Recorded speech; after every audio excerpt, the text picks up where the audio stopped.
Hello everybody, Bob6983 here. We are back for some more Sly Cooper and the Thievius Raccoonus. In the last episode, we got here to Haiti. We saw a giant snake.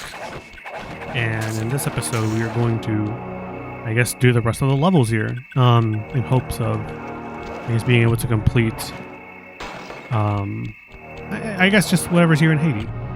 So I guess, without further ado, let's go ahead and jump right in. What is this level? Please do not tell me it's one specifically about Murray. Please, please. I already did this one. This was the intro. Oh, okay, then my bad. So where else are we going? I want to say somewhere left because we went right first. I could go central over there because I do see one. Nah, screw it, we will. What's over there? Unless it's blocked off. No, it's not blocked off. We go over here. And then we eviscerate him. We desecrate him. Piranha Lake! Oh no. This is gonna be like that. Yeah. This is the one I don't like. The only way to open up that voodoo gate is by lighting all 25 tiki torches with the flamethrower on your swamp skiff. Use the left analog stick to steer and press the X button to fire the flamethrower. Oh, and one more thing. You need fuel from the flamethrower, and the only source of oil are those piranha you see swimming around. Run them down with a boat. One fish fuels one shot. Hurry! You only have 2 minutes to get all the torches lit. This is gonna be really fucking annoying. I don't even know if I'll be able to speak about this stuff. It's because of how annoying it's gonna be. Okay, well.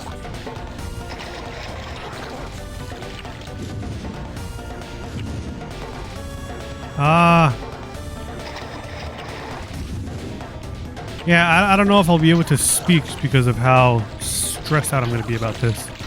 Okay, so 1, 2, 3, 4, 5. No, there we 5. I need 25 more. This clock is going really fast.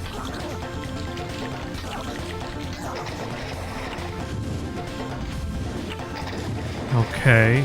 Sheesh. He's giving me the work.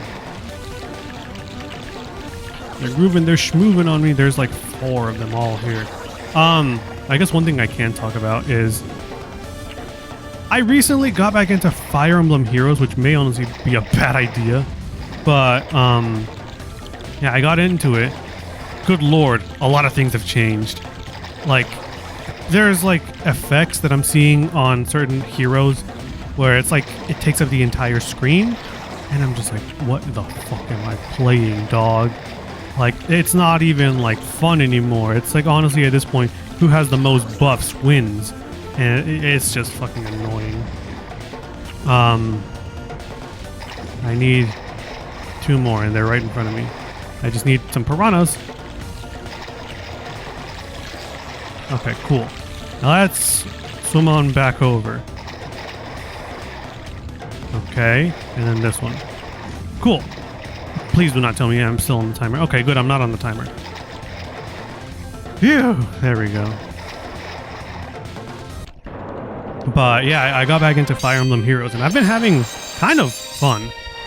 Mostly because there's been like a lot, and I mean a lot of events, and like a lot of story progression while I've been gone, like years worth of story progression that I have not been a part of. So I get to get a lot of orbs for free and then just summon a lot of heroes basically for free just by playing the levels.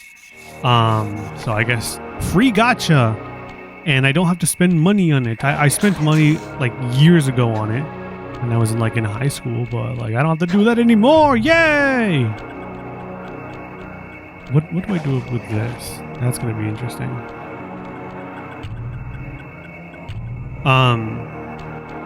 But yeah, I guess that's something interesting I've been doing. Is that everything? No, there's got to be one more. I have 3 keys, right? Yeah. Snake.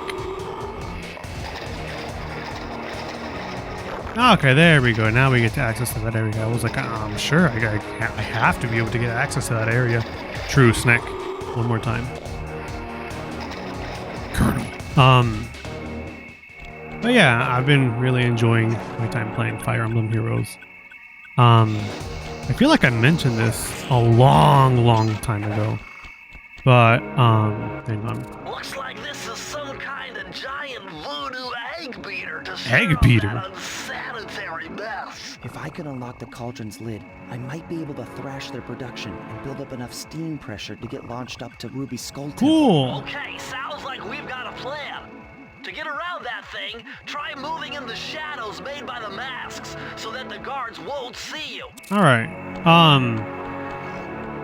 But, yeah, I've been enjoying my time, and like I was going to say, but then I got kind of interrupted.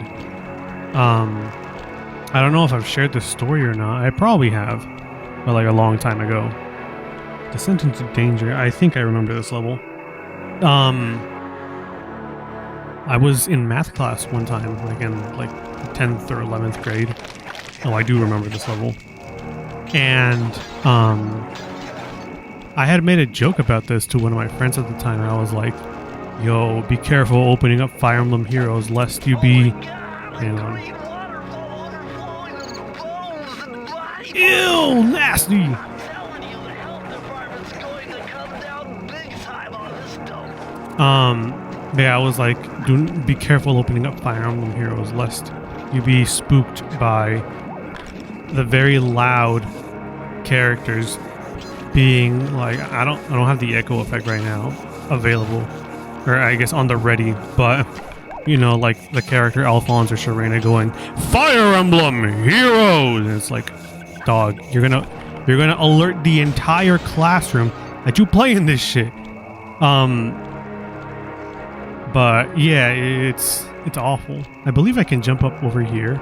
I'm gonna do that because I want to get the bottles. There is a way to get up here. You're not supposed to be able to do this right now, Evidence. Don't worry, I'll go through the level like the proper way. I just wanted to show that you can do that for like your master sprint. And I was telling one of my friends about that. I was like, yeah, don't do that lest, you know, Sharena or Alphonse will be like, Fire Emblem Heroes, like all up in your ear and whatnot. And I think that happened to him one time when we were like, oh, we finished our work. All right, we can be on our phones a little bit because our teacher was like super cool.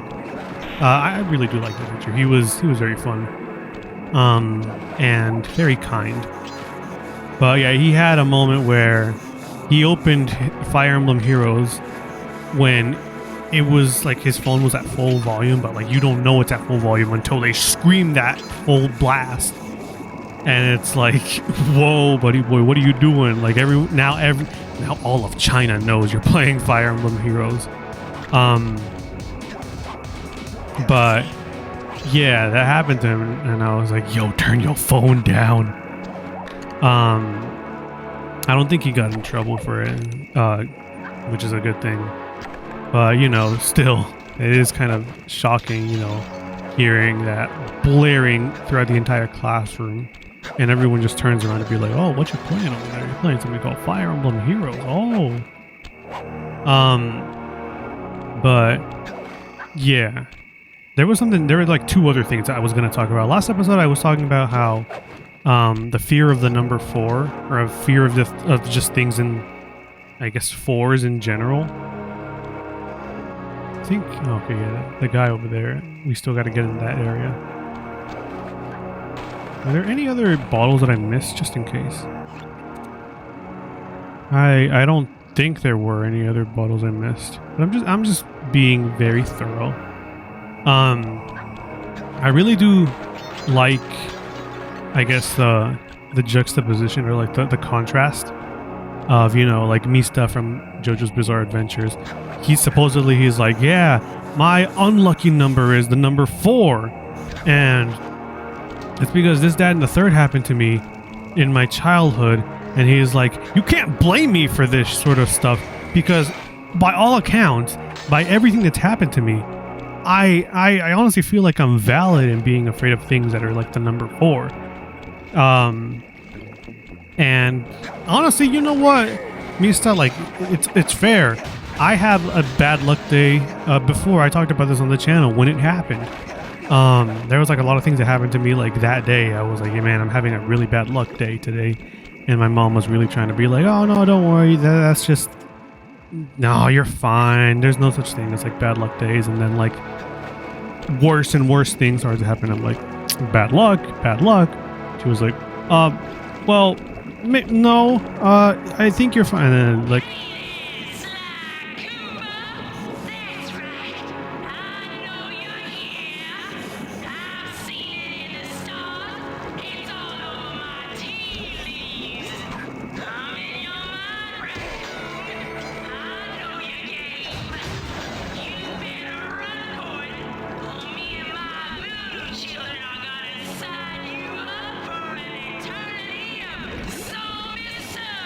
hell no. My bad. I needed to listen to that. But yeah, I remember talking about it on the channel. I was like, I was having a really bad luck day, and my mom was just like, no, that's not real. Don't believe that. So like, what happened originally was, I had gone to the bathroom out like in the morning, and you know, like the strings that are on like your pants or like sweatpants and whatnot, like the drawstrings. And I guess while I was, you know, spraying, because you know, like when you wake up, you gotta go to the bathroom. The strings got like in the crossfire, and it was just awful. I'm gonna have to do both sides of this. Well, let's go down, I guess. I'm gonna have to do this one more time, I guess. My name is Peter B. Parker. Have an ass.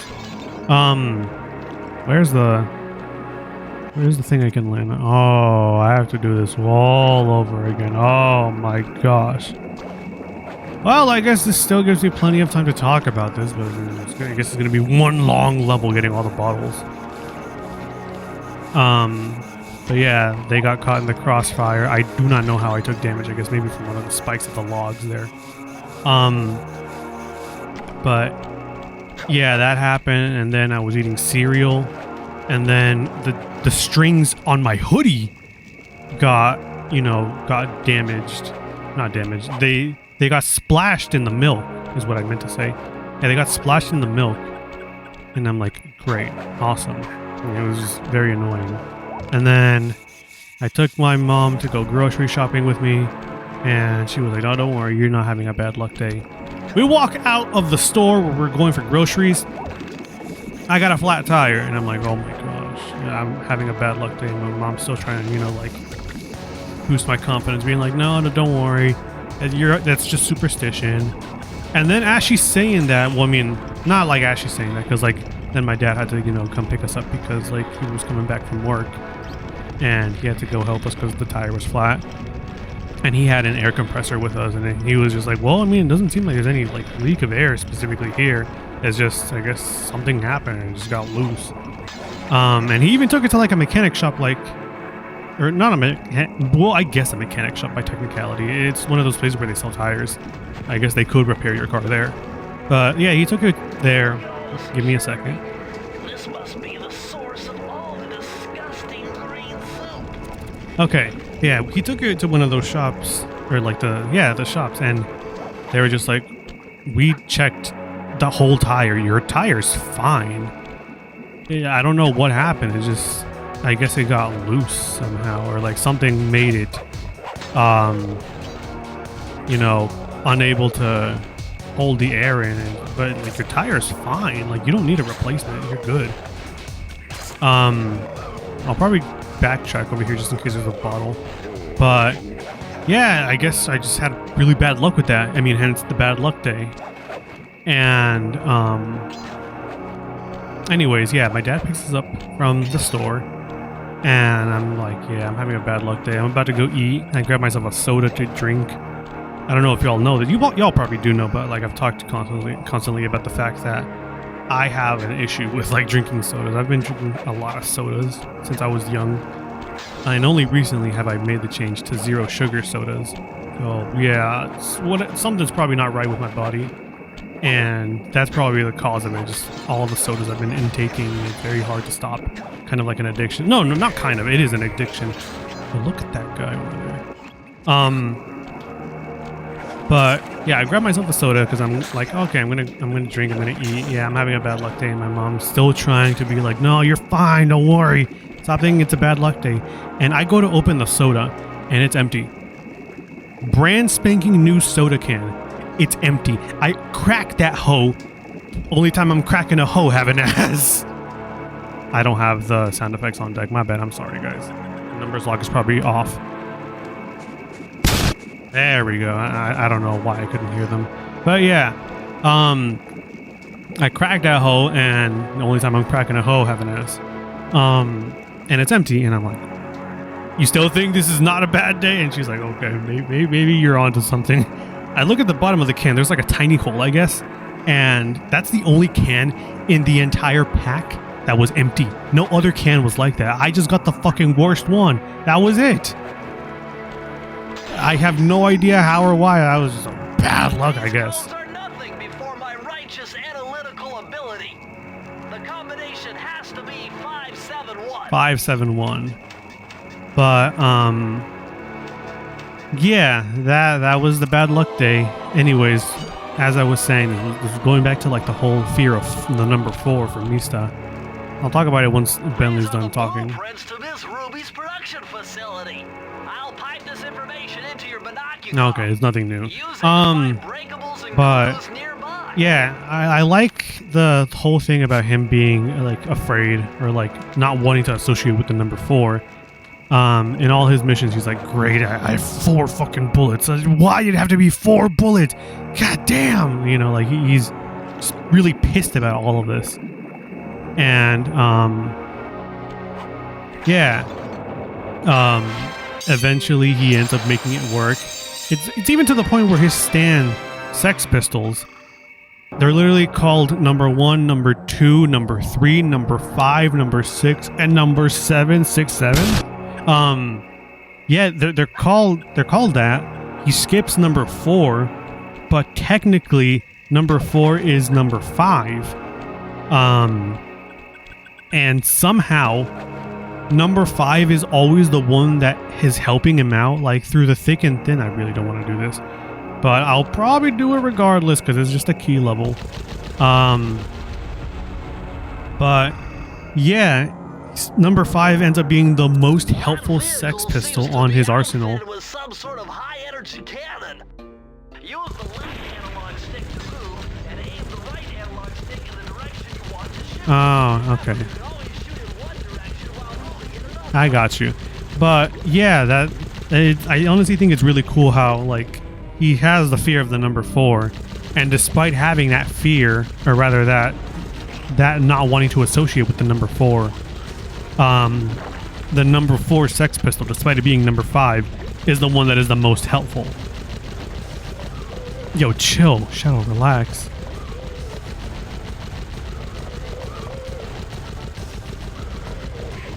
Okay, but yeah, that is, I guess, what I wanted to mention.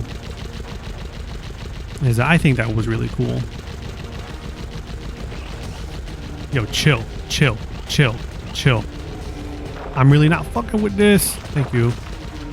But yeah, that was the whole bad day, I guess, connection, and Mista being concerned or like not fucking with the number 4. I get off here? Okay, cool. I get off here. Just making sure. And the last thing I kind of wanted to talk about was the what is it? Earlier in the episode when I mentioned now all of China knows you, whatever it is I said. But when I said that, that reminded me of the VTuber that I had mentioned that like, oh, she's back.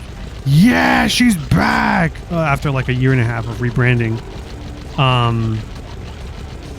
Yeah, I had brought up a question to her. I was like, yo, Did you ever see that one guy who got like he was trying to like rizz up like a 40-year-old like VTuber mommy, for lack of a better term, and he got clowned by the entirety of Indonesia.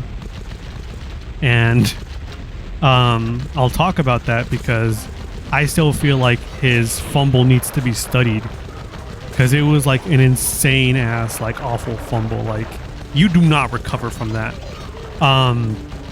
She was just, you know, posting on, I think it was Twitter or X, whatever you want to call it.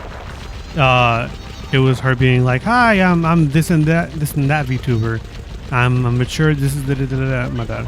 Bentley, go ahead. That flowing soup is really highly charged ectoplasm. It's just got to be the generators. But yeah, yeah, there was this VTuber woman who was like, "Yeah, I'm a mature woman. I'm a VTuber. If you would love to like hang out and talk, feel free to join in." And it's this guy being like, "Hi," and then he's like, "Stop liking this, you dumbass," or something like that. He's like, "She's mine, get away." And then she posts like a response to him saying that by posting herself like art of her VTuber model with a ring on her finger. And he was like, "It should have been me." Like, you know, it was just like he fumbled and everything. And he was just so ashamed of that. And then he was like, "Y'all are really not letting me live this down." And he was like, all of Facebook Indonesia knows of my fumble. And then they were like, "Wait, you're in Indonesia, or not Indonesia, you're in Facebook?" He's like, "No, but I have super agents that are there." And I guess the VTuber woman saw that as well. And the guy was like, "Oh, fuck, no, it gets worse." And then he was like, "Chat, am I cooked? Is there any coming back from this?" And she puts more salt in the wound by going, "And yes, I have a daughter," and puts like a picture of her VTuber model holding up a picture of her daughter.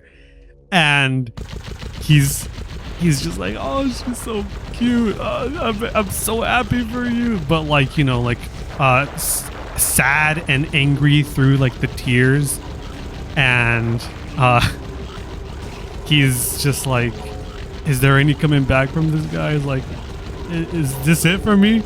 These guys are spawning in way too fucking fast, and I'm not a big fan of that at all. "Oh, cool, I got hit once," and then true. This part's annoying. I feel like they must have put so many fucking coins in this area because they're like, "Yeah, this part's really annoying, guys. We're sorry. We can't quite figure out how exactly to undo this, but there you go." I see that the key is there. But how do I get the key?